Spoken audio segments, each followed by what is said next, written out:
네, 2부에 이어서 한겨레 21 김한 기자와 함께 김기춘 전 비서실장을 추가 기소하게 될지도 모른다는 화이트리스트가 뭔지 알아보고 있는데요. 사선에서라고 하는 영화가 이례적으로 대략 45개 영화예산 중에 43억을 네. 예, 국가에서 투자를 받았다. 네. 이런 것은 전무하다. 네, 그렇죠. 예, 후무할지는 모르겠지만 네. 후무하겠죠. 예. 그러면 그래서 제가 이제 2부 마지막에 대단히 다정다감하게 국가가 네. 챙겨주었다 이 영화를. 네. 그래서 김기춘 전 비서실장의 품성이 이렇게 다정했는가까지 가려고 하다 말았는데 내용이 어떤 내용이길래 이렇게. 이게 박근혜 정부가 다정할 수밖에 없는 주제를 다루고 있는데요.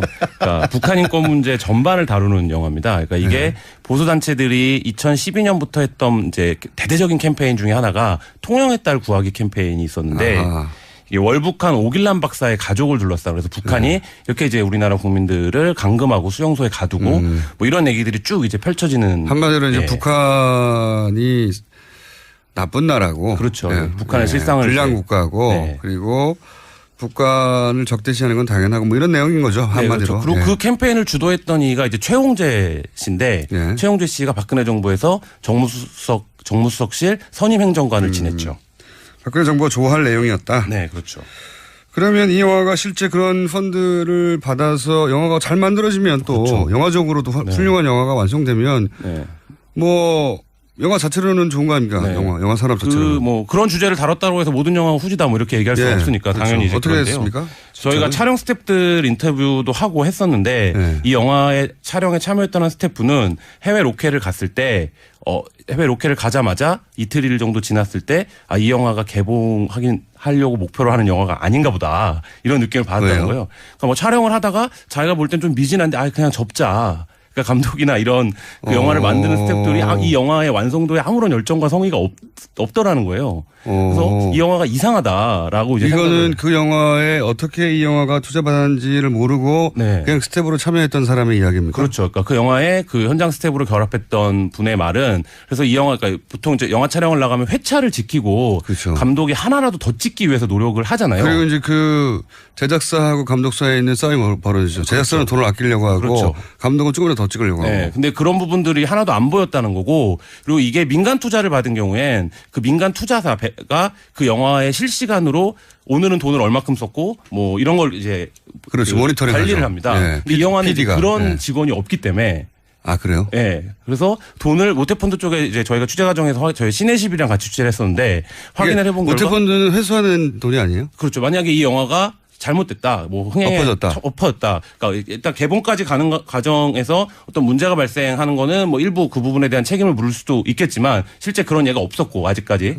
근데 흥행에 실패했다, 개봉을 했는데 뭐 배급을 못했다, 실패했다 이러면 뭐 투자한 거는 회수할 수 없는 거죠. 그것 자체가 자금의 성격이. 네, 자금 성격이. 그러니까 실제 애초에 좋은 의미로 그러려고 만들어진 기금이니까. 그래서 이제 심사를 까다롭게 해야 되는데 그렇게 하지 않았던 거죠. 그래서 제작에 참여했던 스텝은 이거 영화 개봉하려고 하는 게 아니구만. 이렇게 이틀 만에 직감했다는 건. 대충 만들었다는. 대충 만들고 이 영화가 개봉하려고 하는 어떤 퀄리티나 밀도 있게 촬영이 되지 않는다. 그러면 실제 지금 개봉이 잡혀 있지 않습니까? 개봉이 뭐 영화가 제작하다 보면 후반기 과정이 이제 길어지면 개봉이 이제 늦어질 수 있는데 이 영화 원래 4월 개봉 예정이었는데 아직까지 개봉이 안 되고 있고 이 영화를 검색해 보면 아시겠지만 전혀 홍보가 안 되고 있어요. 그러니까 이 영화가 이 정도 규모의 제작비가 들어간 게 작은 영화가 아닌데 이 정도 영화의 제작비면 지금 이 영화가 어떻게 진행되고 있는 것들이 계속 언론 릴리스, 그러니까 보도가 돼야 되는데 그런 부분들에 대한 노력이 거의 안 돼 있고. 혹시 가편집본을 본 분들을 만나보신 적은 있습니까? 그렇진 않습니다. 거기까지도 제가 취재할 때는 진행이 안 됐던 걸로 알고 있습니다. 4월 개봉인데요. 네네. 예. 비밀스럽네요. 다정하고 비밀스럽네요. 그러면 이런 방식 유사하게 지원을 받았던 영화가 또 있나요? 네, 또 있죠. 그래서 모태펀드의 평균 투자액이 한 5억에서 10억 정도 됩니다. 그러니까 모태펀드도 위험을 감수해야 되기 때문에 분산을 하거든요, 투자를. 근데 이건 그 30억을 한 번에 받은 거죠. 넣었기 때문에 이제 이례적이기도 하고. 그다음에 이 영화 외에도 아까 제가 이제 국뽕이라고 표현을 했는데 국가주의를 고취하는 박근혜 정부에서 찬양받았던 영화들. 예를 들어서 뭐 연평해전, 인천 상륙작전, 뭐 이런 영화들이 모태펀드로부터 한 30억에서 40억 정도 투자를 받았는데 이 영화들이 3, 40억 투자를 받은 것도 굉장히 이례적인 겁니다. 그러니까 영화 제작사들이 5억, 10억 투자를 받기 위해서 엄청 오래 걸리고 까다로운 과정을 거치는데 이 영화들은 일사천리로 모태펀드에서 그 몇 개의 투자 펀드가 조합을 해서 30억, 40억씩 투자를 바로바로 해줬죠. 그렇군요. 물론 뭐 액수가 많다는 것만으로 의심할 수는 없는데 그렇죠. 근데 이제 요건들이 사선에서와 유사하게 네. 정권이 좋아할 만한 내용이었고 그 내용이 그런 내용일 뿐만 아니라 액수도 이렇게 크니까. 네, 그렇죠. 그런 의구심을. 근데 그 중에서 사선에는, 이렇게 저렇게 해명이 불가능한 수준으로. 그렇죠. 다른 그러니까 연평해전이나 인천상륙작전은 민간 투자가 어쨌든 있었으니까 이 영화가 시장 가능성이 있다라고 판단을 했을 수 있는데 사선회사 같은 경우에는 그런 부분들이 전혀 없었기 때문에 앞에 두 영화보다도 훨씬 더 노골적이다 이렇게 말씀드릴 수 있을 것 같습니다. 그래서 대표적인 사례로 거론이 되는군요. 네.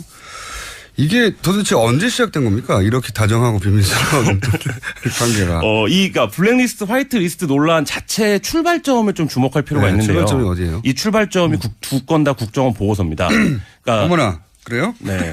안 다정한 것이 나왔네? 네, 그렇습니다. 그래서 이 문화예술계 관계자들은 이명박 정부 때부터 블랙리스트가 일부 있었다 이런 얘기들을 하고 있는데 증언으로 예. 그 두 건을 뒷받침하는 취재를 저희가 한 적이 있는데 저희가 블랙리스트와 화이트리스트의 출발이 어딜까를 보다 보니까 예상외로 이게 이제 그 김기춘 비서실장의 그 공소장에도 나오는 내용인데 국정원으로부터 보고서를 받습니다.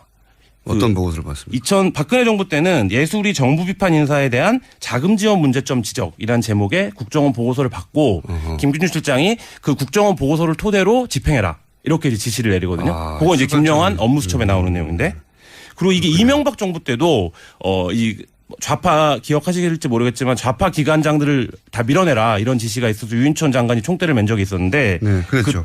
그때도 국정원이 그 청와대에 과거 정부의 좌파 지원 내역과 산하기관 장악 시나리오 이런 제목의 보고서를 올립니다. 그러니까 이 이명박 정부 박근혜 정부 때 시작된 블랙리스트 화이트리스트 논란이 모두 국정원 보고서를 출발점으로 한다 이렇게 파악을 하고 있습니다. 안 다정한 기관에서 시작해가지고 다정스러운 방법으로 돈을 지원한 다음에 비밀스럽게 진척이 됐군요. 그리고 영화는 아직 안 나오고 이 얘기를 듣다 보니까 이제 이게 좀 직접 연결된 건지는 모르겠는데, 왜냐면 그 영화를 진행했던 영화사가 있던 빌딩에. 네, 그렇죠. 지금 우리가 문제 삼는 사선에서 그 빌딩에 가짜뉴스하고 탄핵 반대하는 단체들이 잔뜩 들어가 있었다. 네. 이런 뉴스가 떨렁 있었지 않습니까? 떨어져가지고. 그렇죠. 네. 근데 지금 연결되고 있는 와중이잖아요. 그렇죠. 그러니까 이런 영화가 국정원 보고서를 출발을 해가지고 만들어진 어떤 방향성에 의해서 지원을 받았고 그런데 그런 사선에서 그러니까 명백하게 화이트리스트 지원을 받은 영화의 제작사였나요? 아니면 제작사가 그 사무실로 쓰는 공간. 네, 제작사를 찾아가 봤더니 그 제작사의 같은 건물에 가짜 뉴스뿐만 아니라 탄핵 당시 이제 태극기 집회를 참여하거나 주관했던 단체들이 잔뜩 그 빌딩에 같이 있었다는 거 아닙니까? 네, 그렇죠. 굉장히 재미난 일인데요. 아주 재미난 일인 거죠, 이게. 그러니까 강남 논현동에 있는 한 빌딩인데 소호 빌딩인데 이 건물 지하에 그 태극기 집회에서 가짜 뉴스를 뿌렸던 노컷일베라는 언론사 그리고 그때 보수 단체들이 50개 이상 모여서 그리고 국정원장이었던 남재준 그 전 원장이 창립 발기인을 했던 탕기국. 네, 그 창기국은 아니고요. 그 보수 단체 연합체 자유주의 수호 시민연대라고 하는 뭐 이 단체. 그러니까 이게 탕기국은 탄핵을 단일 이슈로 모여있는 우파단체 연합체고 자유주의 수호 시민연대는 우리가 우파를 살려야 된다. 대한민국의 위기를 이렇게 해서. 이 단체가 결국 이 단체에 물론 다 뭐 거의 뭉쳐있죠. 예. 뭉쳐있지만. 네. 그런 단체의 사무국이 거기 있고 이 영화사 화이트리스트 영화사의 사무실이 있는데 이 세 단체가 같은 공간을 상관관계가 있는 것인가. 같은 공간을 쓸 확률이 얼마나 되는 것인가 뭐 이런 부분들을 합리적으로 좀 의심해 볼 수 있죠. 가짜 뉴스 탄핵 반대 단체 그리고 이 화이트리스트 영화사. 네. 뭐 서로 친소관계 아니면 누군가 기획 이거밖에 없을 텐데 같은 공간을 쓰는 이유는 대단히 이상한 일이죠. 네, 이상한 일이죠. 그리고 그 맨 밑에 공통점은 국정원으로 묶일 수도 있는. 왜냐하면 국정원의 오비가 그 단체장이라는 거 아닙니까? 그렇죠. 그렇고 그 탄핵 반대 뉴스가 이렇게 그 가짜 뉴스를 만드는 그 사이트가 굉장히 특정한 시점에 오픈을 하고 특정한 시점에 그거를 만들어냅니다. 그러니까 굉장히 기획적으로 움직였다라고 판단할 수 있는데 그런 시점들이 이제 본인들은 자발적인 것이었다 이렇게 얘기를 하는데 그러니까 예를 들면 그 언제 처음 사이트를 오픈하냐면 TV조선이 최순실 게이트 관련한 취재를 들어갔을 무렵에 승인 신청을 하고요. 그다음에 박근혜 대통령이 JTBC 태블릿 PC가 보도된 날 있지 않습니까? 그날 이제 대국민 사과를 했는데 그날부터 기사를 발행하기 시작하거든요. 딱딱 그 시점들에 맞춰서 뭐 그런 부분들이 굉장히 여러 가지로 이상하다 이렇게 생각이 듭니다. 가다 보면 특수활동비도 연결돼서 나오지 않을까 싶기도 한데 거기까지 아직 취재가 안 됐죠. 네, 아직 뭐 취재 중에 있습니다. 근데 취재를 하고 있는 거죠? 네, 알아보고 있습니다. 네. 한겨레 12를 보시면 네, 나중에 아실 수 있지 않을까 싶습니다. 취재가 잘 됩니다. 그때 취재가 되면 지면에 나가기 전에 저희 방송에서 먼저 얘기해 주세요. 알겠습니다.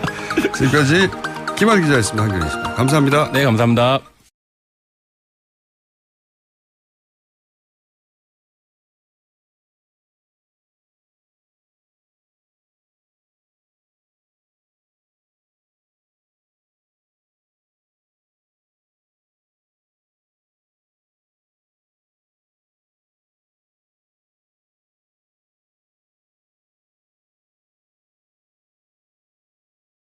네, 2부에 이어서 한겨레 21 김한 기자와 함께 김기춘 전 비서실장을 추가 기소하게 될지도 모른다는 화이트리스트가 뭔지 좀 알아보고 있는데요.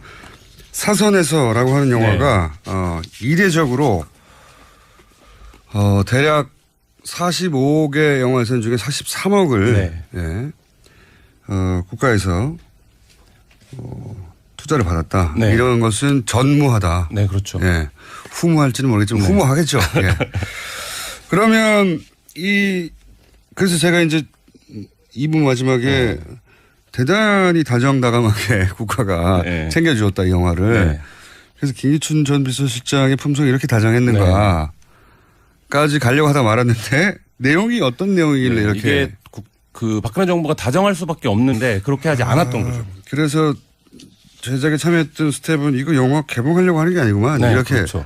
이틀 만에 직감했다는 건 대충 만들었다는. 대충 만들고 이 영화가 개봉하려고 하는 어떤 퀄리티나 밀도 있게 촬영이 되지 않는다. 그러면 실제 지금 개봉이 잡혀 있지 않습니까? 개봉이 뭐 영화가 제작하다 보면 후반기 과정이 이제 길어지면 개봉이 이제 늦어질 수 있는데 이 영화 그렇죠. 원래 4월 개봉 예정이었는데 아직까지 개봉이 안 되고 있고 이 영화를 검색해 보면 아시겠지만 전혀 홍보가 안 되고 있어요. 그러니까 이 영화가 이 정도 규모의 제작비가 들어간 게 작은 영화가 아닌데 이 정도 영화의 제작비면 지금 이 영화가 어떻게 진행되고 있는 것들이 계속 언론 릴리스, 그러니까 보도가 돼야 되는데 그런 부분들에 대한 노력이 거의 안 돼 있고. 혹시 가편집본을 본 분들을 만나보신 적은 있습니까? 아, 그렇지는 않습니다. 거기까지도 제가 취재할 때는 진행이 안 됐던 걸로 알고 있습니다. 4월 개봉인데요. 네네. 예. 비밀스럽네요.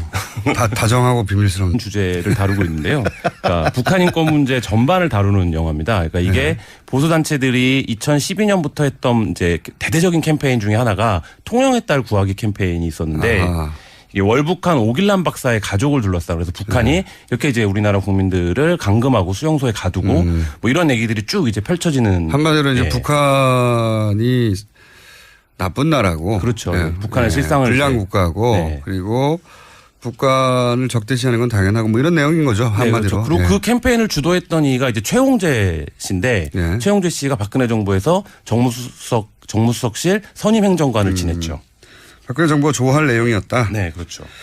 그러면 이 영화가 실제 그런 펀드를 받아서 영화가 잘 만들어지면 또 그렇죠. 영화적으로도 훌륭한 영화가 완성되면 뭐 영화 자체로는 좋은 거 아닙니까? 영화 산업 자체로. 뭐 그런 주제를 다뤘다고 해서 모든 영화가 후지다 뭐 이렇게 얘기할 수 없으니까 그렇죠. 당연히 이제 어떻게 했습니까? 저희가 촬영 스태프들 인터뷰도 하고 했었는데 이 영화의 촬영에 참여했던 스태프는 해외 로케를 갔을 때 해외 로케를 가자마자 이틀 정도 지났을 때 이 영화가 하려고 목표로 하는 영화가 아닌가 보다 이런 느낌을 받았다는 거예요. 그러니까 뭐 촬영을 하다가 자기가 볼 땐 좀 미진한데 그냥 접자. 그러니까 감독이나 이런 그 영화를 만드는 스태프들이 이 영화의 완성도에 아무런 열정과 성의가 없더라는 거예요. 그래서 이 영화가 이상하다라고 이제 이거는 그 영화에 어떻게 이 영화가 투자받았는지를 모르고 네. 그냥 스텝으로 참여했던 사람의 이야기입니까? 그렇죠. 그러니까 그 영화에 그 현장 스텝으로 결합했던 분의 말은 그래서 이 영화 그러니까 보통 이제 영화 촬영을 나가면 회차를 지키고 그렇죠. 감독이 하나라도 더 찍기 위해서 노력을 하잖아요. 그리고 이제 그 제작사하고 감독 사이에 있는 싸움이 벌어지죠. 그렇죠. 제작사는 돈을 아끼려고 하고 그렇죠. 감독은 조금이라도 더 찍으려고 하고. 네. 근데 그런 부분들이 하나도 안 보였다는 거고 그리고 이게 민간 투자를 받은 경우엔 그 민간 투자사가 그 영화의 실시간으로 오늘은 돈을 얼마큼 썼고 뭐 이런 걸 이제 그렇죠. 그 모니터링 관리를 하죠. 합니다. 네. 근데 이 영화는 이제 PD가. 그런 네. 직원이 없기 때문에 아 그래요? 네. 그래서 돈을 모태펀드 쪽에 이제 저희가 취재 과정에서 저희 시내십이랑 같이 취재를 했었는데 확인을 해본 결과 모태펀드는 회수하는 돈이 아니에요? 그렇죠. 만약에 이 영화가 잘못됐다, 뭐 흥행에 엎어졌다. 그러니까 일단 개봉까지 가는 과정에서 어떤 문제가 발생하는 거는 뭐 일부 그 부분에 대한 책임을 물을 수도 있겠지만 실제 그런 예가 없었고 아직까지. 근데 흥행에 실패했다, 개봉했는데 뭐 배급을 못했다, 실패했다 이러면 뭐 투자한 거는 회수할 수 없는 거죠. 그것 자체가 자금의 성격이. 네, 자금 성격이. 그러니까 실제 애초에 좋은 의미로 그러려고 만들어진 기금이니까. 그래서 이제 심사를 까다롭게 해야 되는.